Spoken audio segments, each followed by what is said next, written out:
Hi, everyone.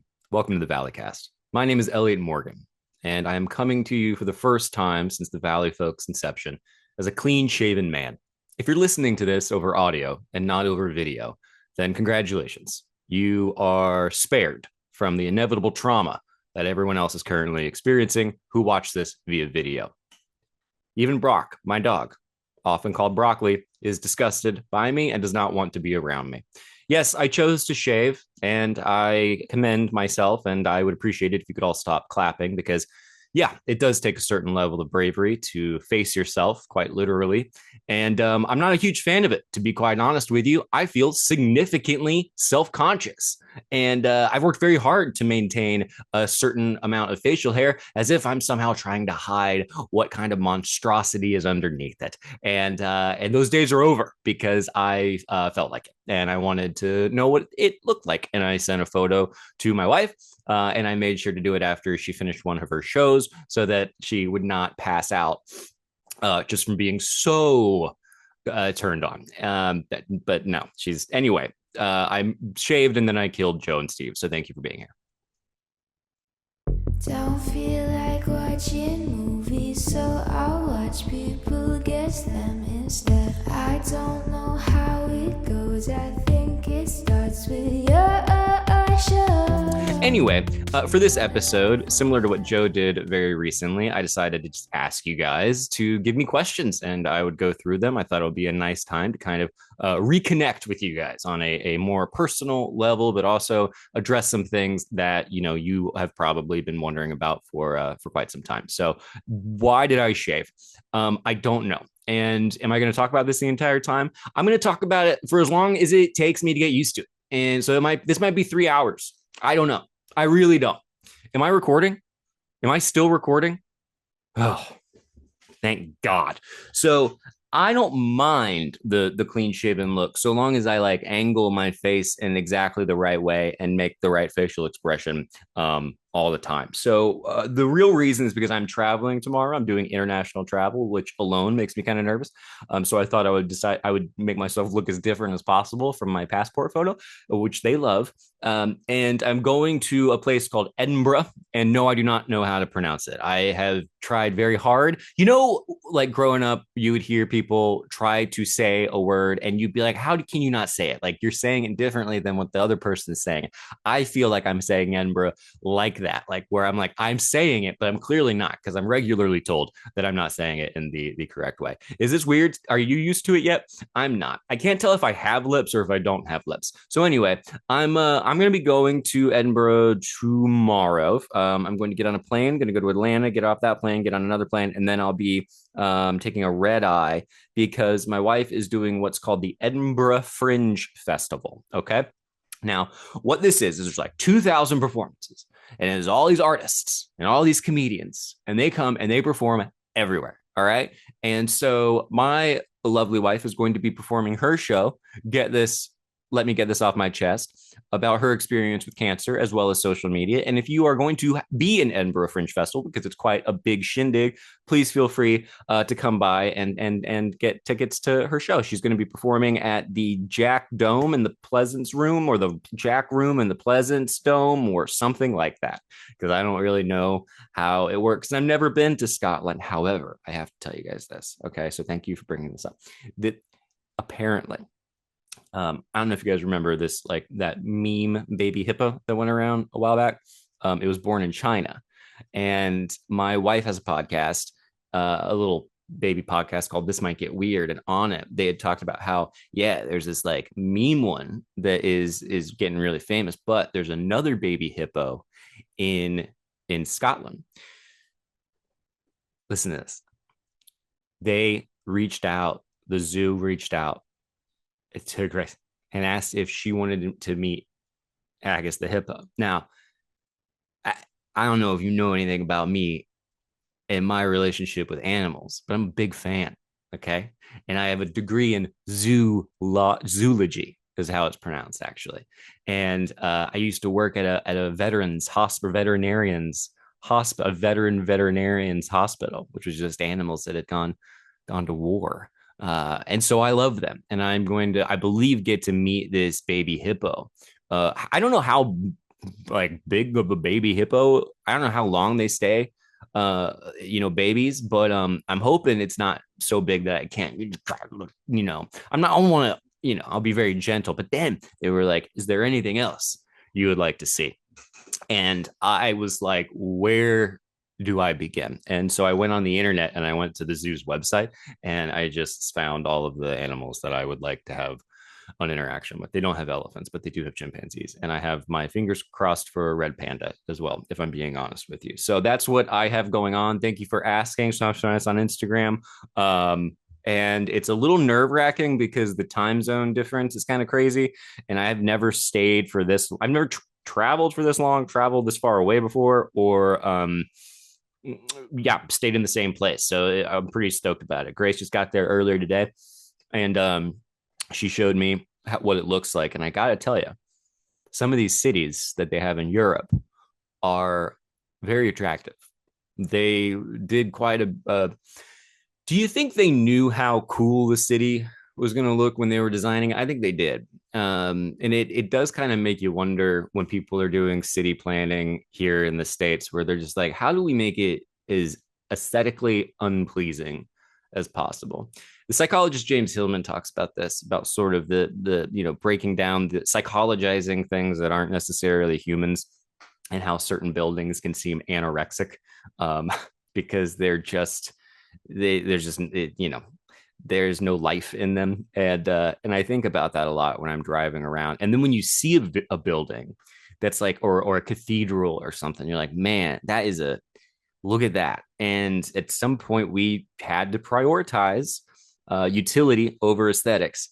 And I wonder sometimes if that makes us more depressed than we need to be. Anyway, how are you guys doing? Doing good? Yeah, that's great. I'm going to Fringe Festival. I don't have to do any performing. I'm just going to be working on my dissertation, which sometimes asked about. So yeah, my dissertation, I'm kind of under the gun a little bit, and I'm hoping to get a lot written in Scotland, because I'd like to have it done now.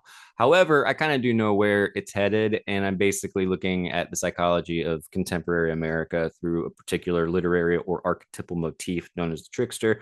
I'm looking at American economics, ecology, as well as social fragmentation, and aligning them with particular figures, as well as the material conditions that gave rise to these figures. So, for example, it's like the Greeks, Native American mythology, and African American folklore, in order to show that psychologically speaking, we're sort of in the midst of a collective complex that's been activated. And so I'm really talking about this like idea of like the strangeness that we all feel, where you talk to people and are like, are we in a simulation? Because I definitely feel like we're living in a simulation.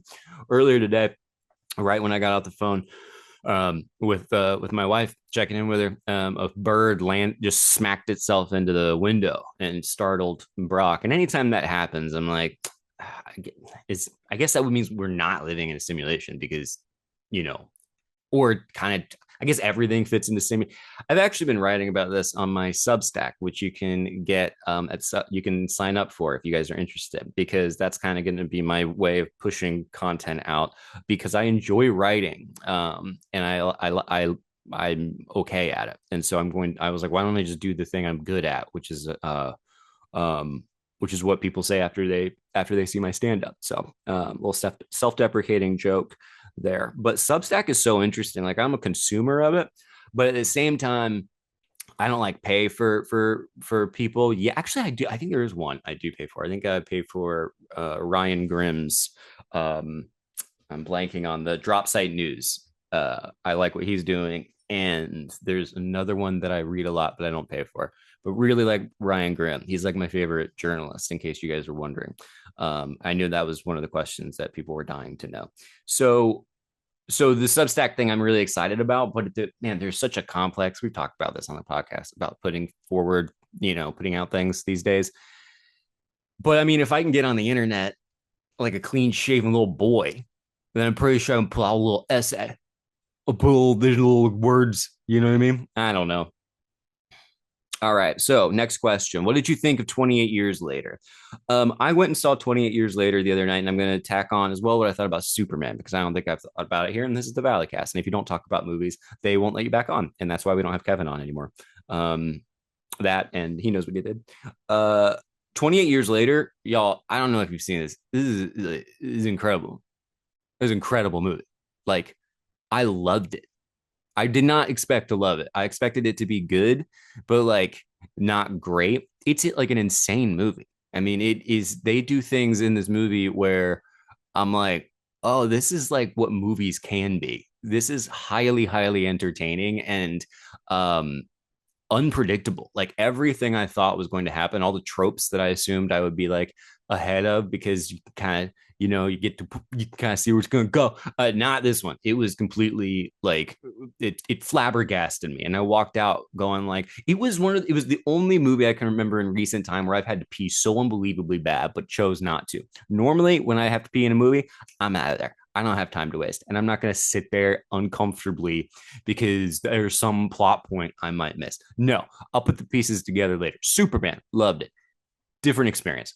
With Superman, I still had to pee. And what I did was I got up and I peed. Did I see Superman in 40X? You're darn right I did. All right. Now, if you don't know what 40X is, where you living under a rock? You living under a stagnant, still non 40X rock? Because let me tell you, it is stupid. And it's a stupid way to watch a movie. And I highly recommend it. All right. It's not like Cosm, which is amazing. It is dumb and a little painful. Uh, but I had a great time. Still, great movie, great experience. Still got up to use the restroom. 28 years later, absolutely not. Highly, highly recommend. It's like two movies too. And then at the end, you're like, what? And some of there's like a twist, but it's not a twist. I hope they make more, and I hope it's the same people behind it because it was absolutely fantastic. So thank you for asking. How's Brock doing? Great question. Broccoli's doing very well. I don't know if you can see him behind me or if you're still, hey, eyes up here. If you're still distracted by my stupid face. But like, what do I even have? Like, I didn't even shower before this. Anyway, Broccoli's doing very well. Brock slash Broccoli, he responds to either one. He is being taken care of by my good friend, Dr. Peter Rollins, while we are away. And so it's cute to see them bonding. And yeah, I'm going to miss him very much. I'm going to miss him while I'm traveling. I love this dog. Uh, he very much loves me, and we love each other. And he loves his mom, Grace, and Grace loves him too. And so we're a very happy family. A friend of ours named Sarah Whittle claims that me, my wife, and the dog all look alike. And sometimes I can see it, and sometimes I can't. And I don't know how exactly accurate it is because I think we would have to technically shave Brock to know if his face really looks like mine. But I think it probably does because it turns out when you shave, sometimes you just look like the most generic person ever, except for your mouth that looks like it moves too much. Like maybe I have just always had this mouth. I wish, like, I can understand why people said I had a punchable face. Because this is like 2 days ago too. This isn't like brand new. It's kind of, you know, you feel it. I think it's, you ever feel your skin? You're like, whoa. When I first did it, it blew my mind. Okay, I'm not going to keep talking about. I'm not going to keep talking about. Brock is doing very well. He gets trained regularly. He's just a funny dude, man. He will go and flip out if we're on. He hates walks. We take him on walks. He's not a big fan. But generally speaking, he's just like the sweetest dog, and he doesn't have an aggressive bone in his body. He'll let you do anything to him, and I love that. And I like to grab his head and wrestle with him because he's pretty good at it. But he is clumsy. He's the clumsiest dog I've ever met, and he's very good at. I think it's the fluoxetine that is on the Prozac. That allegedly can make him a little clumsy, but holy crap, I don't want to put it totally on that because it's a special kind of clumsy. Like he'll turn to me and hurt and knock his head like on a wall or something, and he's fine, and he just keeps going. So good on him. Favorite SourceFed memory. Okay, so thank you for asking about source. So I think I've talked to you guys about this, but I tried very hard to get like SourceFed back, because well, by very hard I mean I made phone calls and had conversations, but apparently it would take an immense amount of money to get it back because it belongs to a company it's not like, I forget what it is now, not Viacom, oh, Vox. And all of the kind of acquisitions that happened with Group Nine, technically, I guess they would have SourceFed. Um, but it's such a big company that you would have to pay an exorbitant amount of money to even have them do the legwork of getting the IP, like getting the, and there's a chance that all that stuff has been lost. So I don't even know if this was probably like a year ago, because I just thought it would be a fun thing to do. And I like talking, making topical jokes sometimes, about news things, and I enjoyed doing it at SourceFed. And so I thought, well, how cool if we could get some folks, new and old, who would be interested in doing that again for kind of like a passion project. However, it doesn't seem really financially feasible at this time.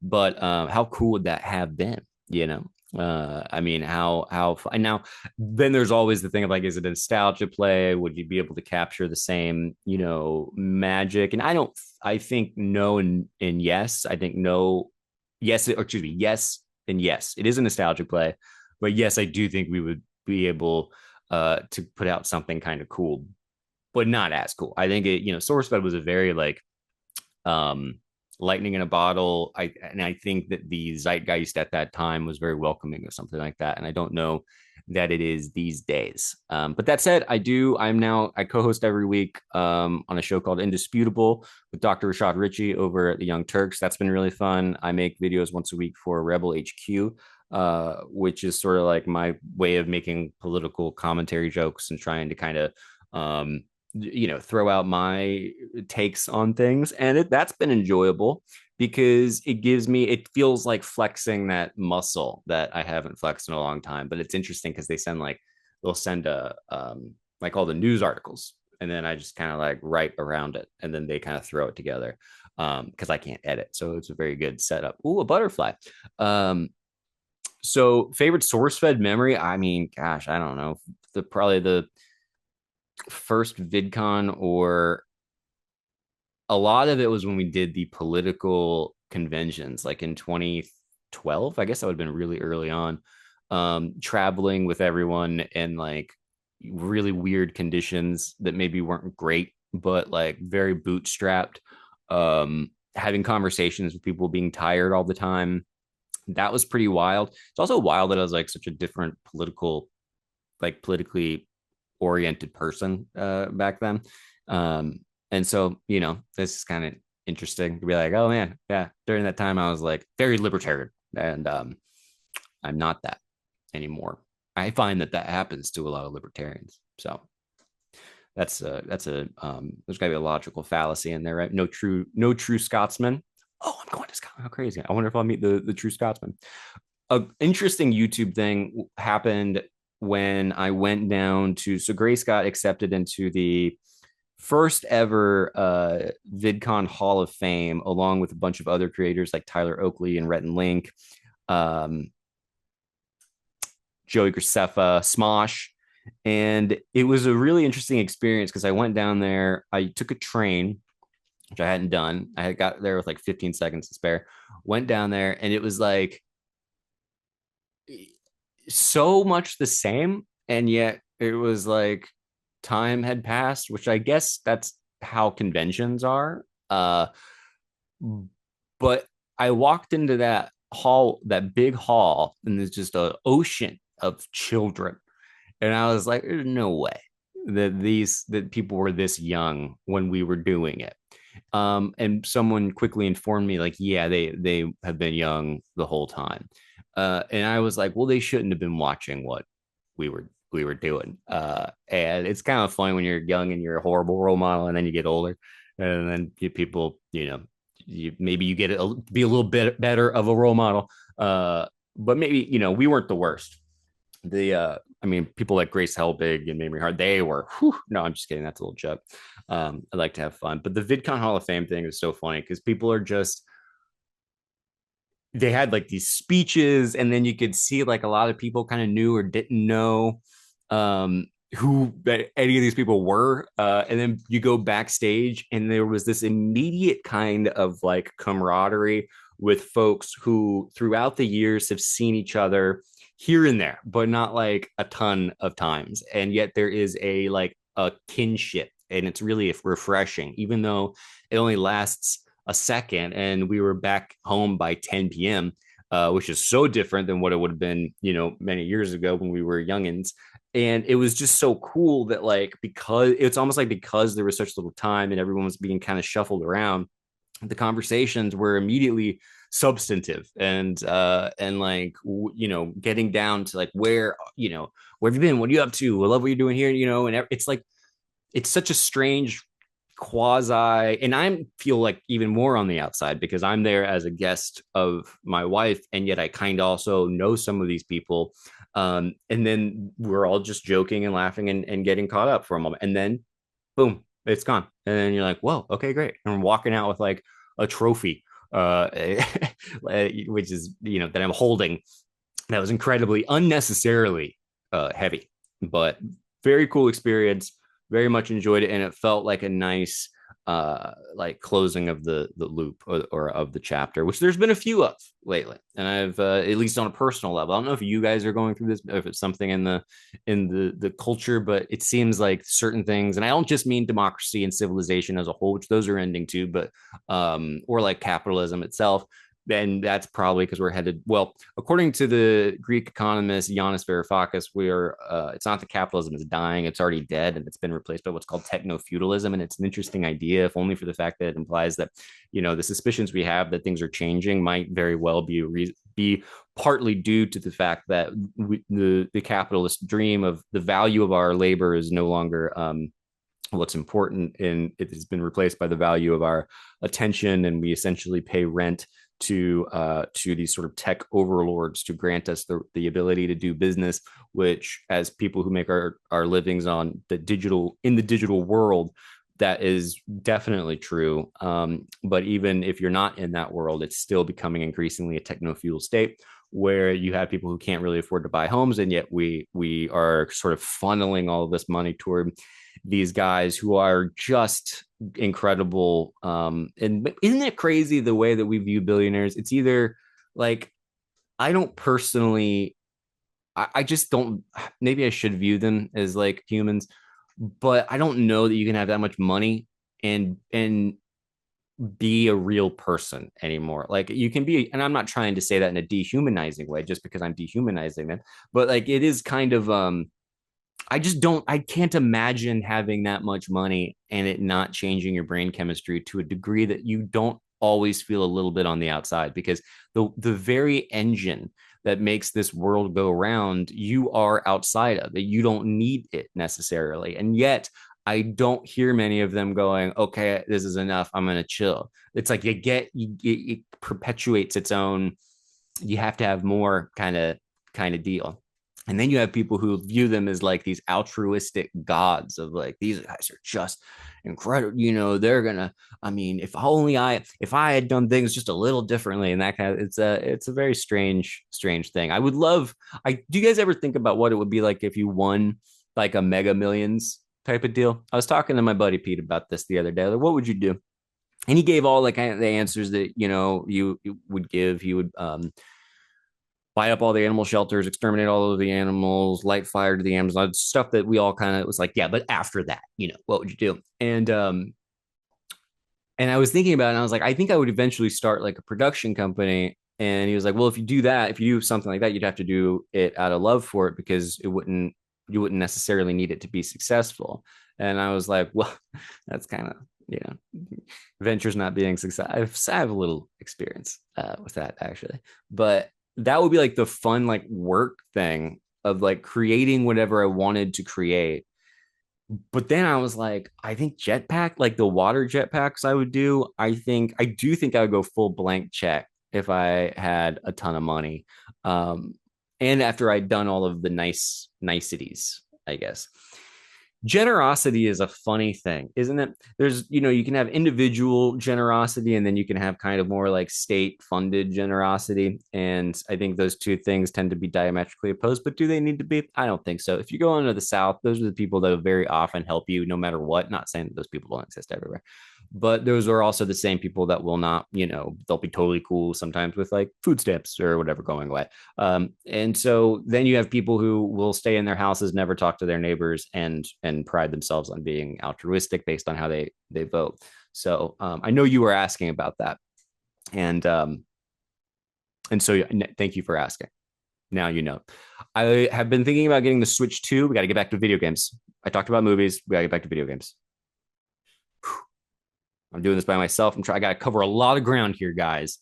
All right. I want to get the Switch 2. I want a new Zelda game. And also, I like the Zelda casting. Can we talk about this? I like it. I actually have faith that this movie is going to be good because what else do I have? What else do hang on? Feigned nihilism is always funny. He says as the Titanic sinks. You know what I mean? Rory Scovel's comedy specials is very good. My buddy Pete just showed me Stuart Lee's one of his newer ones, and I really like him as well. So yeah, what else? SourceFed, Brock's doing great. I'm starting a Substack. Substack.com essentially anymore. Join, please. Okay. Because my first post is about complexes and about simulation theory. And then what am I reading now? Our favorite subject. So currently I am reading a book called Hermes the Thief by Norman O'Brown. And it is going into, God, listen, this is interesting. All right. But as I read it or am reading it, I'm like, I have no idea who else would possibly find this interesting. Essentially, though, it's about the formation of the different gods and the material circumstance led to them. And so because one of them is Hermes, who is a sort of my favorite figure, it's going into the kind of the Homeric hymn to Hermes and the way that these kind of cults feuded with each other, and how Hermes came to be first Hermes the magician, and then Hermes the trickster, and then Hermes the thief. And thievery being back then not necessarily a bad thing. Cattle raiding was very just how it was in the archaic times. It wasn't until they started having a city state that stuff became frowned upon. And they were constantly using these sort of myths to essentially as propaganda, which is also my understanding of how. So the propaganda being like Hermes, because he represented essentially the lower class. The lower class was seeking equality with aristocracy, which sounds familiar, right? And then their Apollo was sort of the high god that the upper class was all into. And so when the authors would position these gods in certain ways or give them certain attributes as a way of basically fighting for the lower classes. Similarly, the Book of Revelation was, I believe, also written as essentially propaganda, because there were differing factions of Christianity under the same rule, and they wanted to unite them for the purposes of political control and power. And so the Book of Revelation is literature it's apocalyptic literature meant to rile up and galvanize a certain level of faith in believers and unite them against a common enemy. And that's why a lot of people in the early Christianity didn't even want the Book of Revelation to be in the Bible, because it's so counter to the message of Christ. Christ is like, well, I turn the cheek, and then Revelation is like, we're gonna light the world on fire, and there's gonna be vengeance, and you're gonna get your comeuppance, and there's gonna be all of these insane things. But it was literature. It's fiction. I just thought I know you didn't ask, but that's what it was. So this has been fun. There's so much that I want to talk about. Oh, I know. I'll start a Substack. Go to elliottmorgan/thesubstack.com or whatever. 2 L's, 2 T's. What do you don't, is he like, it does look young, right? Like I feel like I look like how I did before, really it was like up until my divorce. Like when I got divorced, I went on a trip and then just stopped shaving. And ever since then, I've had some kind of like facial hair. It could have been worse, I guess.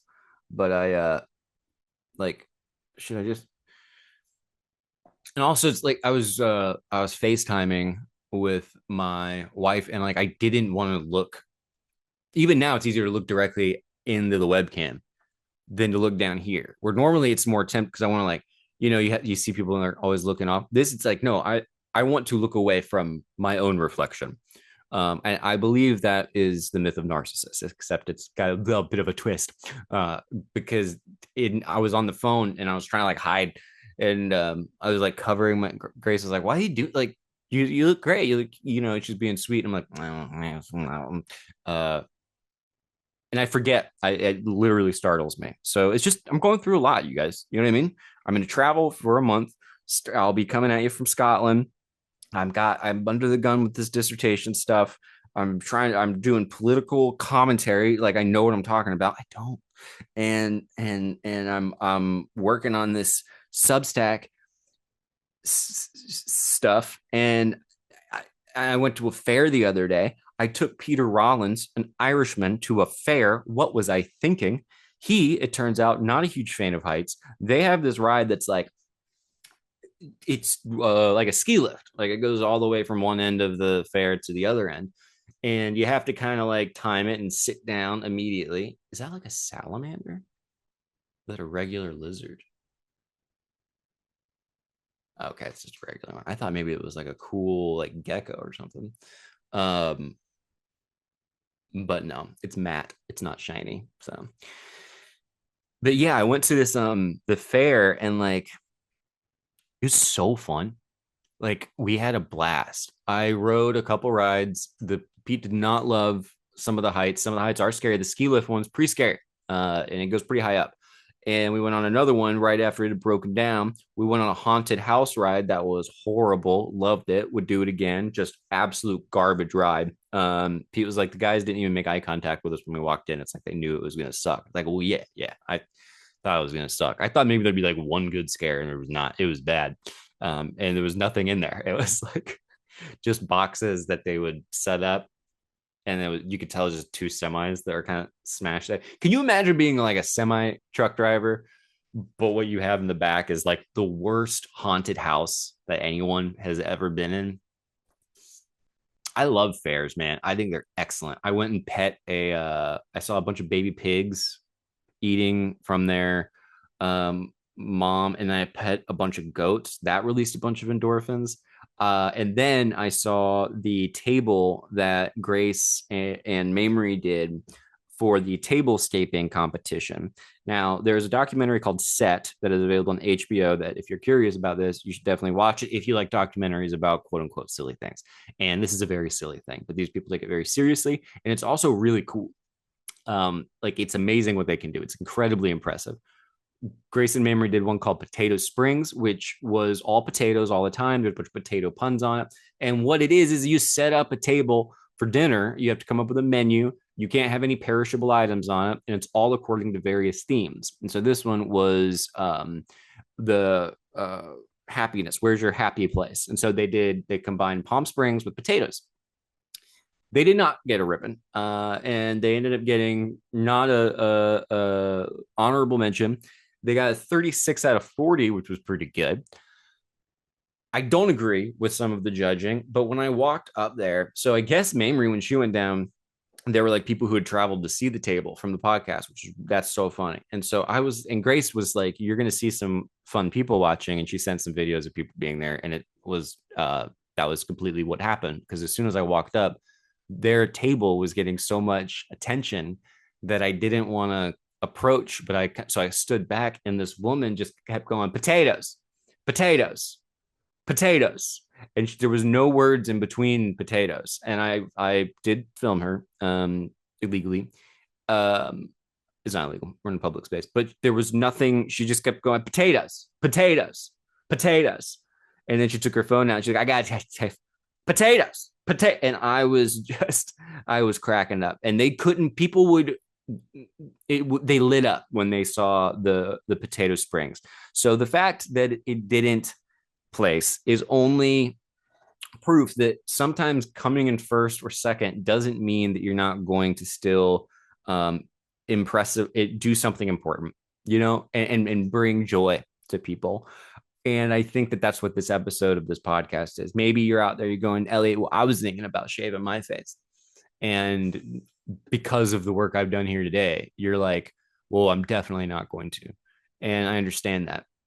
Um, potatoes. I just saying that over and over again is very funny to me. And there's all these like collections that people have behind cases where it's like, you show the weird thing you've collected. And the one that got the most unique ribbon was a collection of old dog food cans from like the 50s and 60s and 70s, maybe. I loved it. That kind of stuff, dude. People like those blanket on them. You get them in like Norway, the beer.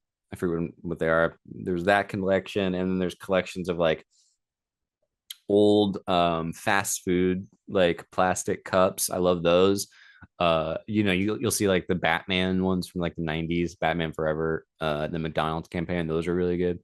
So there's so many things in the world that people love to do, and they just do them. And it did make me feel very patriotic when I was walking around the fair, because I was like, what other place? Like over there, they're trying to sell me a hot tub, which I want to see their numbers. Like how many hot tubs are you selling at the fair? Because this is twice. Last year we went and I was like, they're selling hot tubs over there. And it's not like, hey, look through this book of hot tubs and pick one out. It's not like a kiosk. It's a whole tent that's just filled with hot tubs. And it's like, why do you have all those hot tubs? No one needs that many hot tubs to like decide what hot tub you want.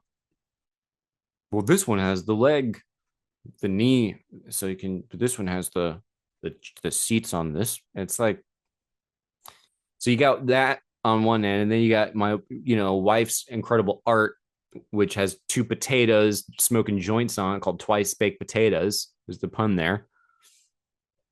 They also put the funniest thing about the tablescaping thing is they put the the uh, uh not all the potatoes had puns, and that to me makes it so funny that like most of them you'd be like, oh right, twice baked potato, or hot potato, which was one that was just sunburned. And then I was like, what about this potato? And I go, yeah, that's just a potato. And I feel like that's a really great way to make people go insane, because the sign says, can you guess all the puns? Which I would read that and go, oh, these must all be puns. They're not. Some of them are just red herrings, red scalloped herrings. And then they complimented them on the rock path. They were like, great rock path. And it was anyway, whatever. It was a fun time. I ate really good food, and I highly recommend going to fair next time you get a chance, especially if nowadays it's so easy, because if you go when it's not busy, like we went in the afternoon, took forever to get there, but because of these phones now, you don't have to talk to many people. You just buy your little tickets or whatever and you go around. It is expensive though, I'll tell you that. It's not cheap. They have these like $5 food items you can get till 4 o'clock, and I got one thinking, I was like, oh, I'll get the $5 one. It was the sample cup of like pulled pork. Still pretty good though. Anyway, what else? Is there anything else? I feel like we've had a good time. I feel like I've enjoyed myself. I've done an excellent job. We're gonna keep this podcast going, I think, for the next little while. A lot of it is sort of just is predicated on us being available. And when you have a group of guys who live in different areas and start to have different lifestyles, it's a logistical thing. But I really enjoyed doing it. I hope you guys are enjoying it, and I hope you don't see this as a anything other than a fun deviation. Also, I didn't ask any, and no one asked me any of these questions. I made that up. I thought that in my head that was going to be funnier than what it was, but I told Joe, I was like, I think it's funny to just do what you did, except not really.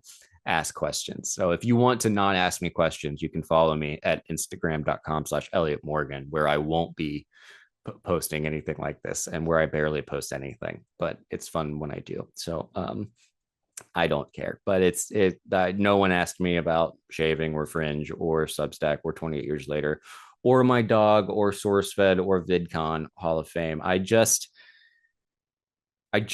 talked about it, and I believe it or not, no one even asked about the material conditions out of which the cult of the 12 gods came to be, or the parallels of the aristocracy and the lower classes being mirrored in the mythic Apollo and mythic Hermes, or the fact that Norman O'Brien, while taking a more psychoanalytic approach, still applies heavily to the archetypal approach, because the archetype is both mirrored in the story itself as well as the stories of the stories, how the stories evolved.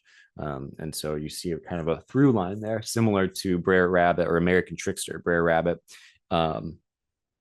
is a similar figure that was used as a subversive form of protest and later captured, I guess you could say, by the elites. And so thank you for being here. Yeah, bye.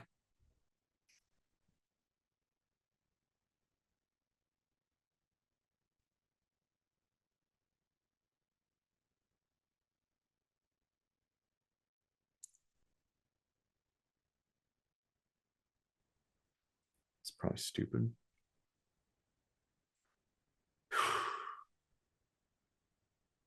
People are probably like, Joe's is probably a lot better.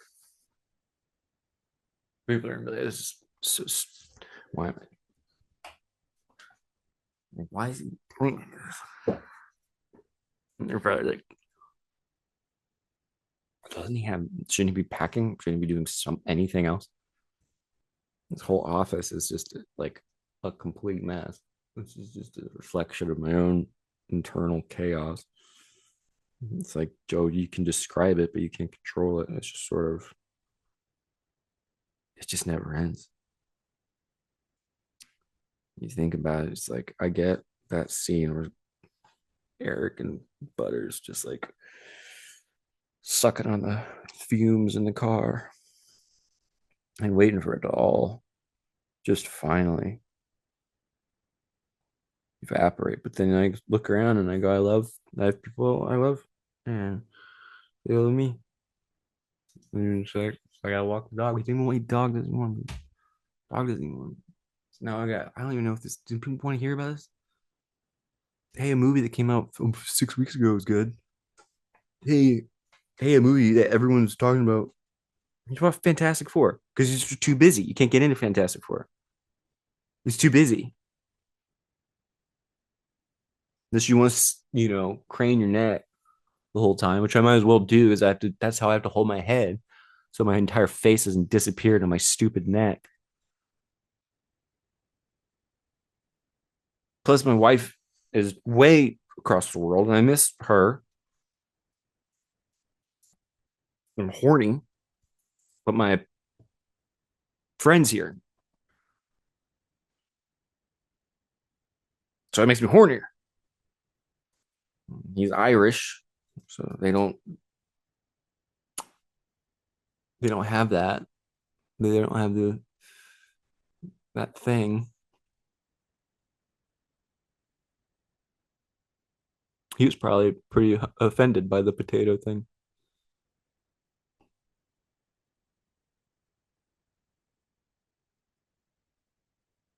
My algorithm is so screwed up right now too. Just I'll go watch YouTube and I show it's like, do you want to watch 6 hours of an idyllic scene with ambient music? Because I play that for the dog. And then it's like, or do you want to watch a white guy with a mustache do a 30-minute video on like some crap you kind of agree with, and then go like, well, how does his lighting look so good? So it's just the same, like, start getting woodworking where there's satisfying videos. Maybe I'll turn one of those on, I guess, and make a sandwich. Ooh, I bet I'll make a sandwich. That sounds really good. I might make like a grilled cheese or something. But I know once I do that, I'm not gonna want to do anything else. That is not a like sprightly, you're not gonna be like, well, let's take on the day after grilled cheese. I'll probably make two. Maybe I'll do that later, much later. I'm mostly packed. I love you. I really do.